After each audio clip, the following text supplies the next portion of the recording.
What you see here is monk's pepper, also known as chaste berry or chaste tree. The tree has beautiful spikes of small, fragrant lavender to deep purple flowers, blooms late spring through summer.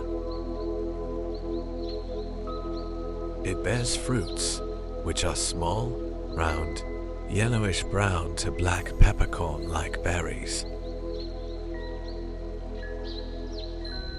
It has palmate with 5 to 7 narrow lance-shaped leaflets.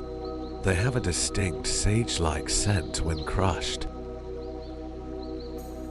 The berries have been used for centuries in herbal medicine, especially for hormonal balance. That's where the monk's pepper name comes from. Monks supposedly used it to lower libido.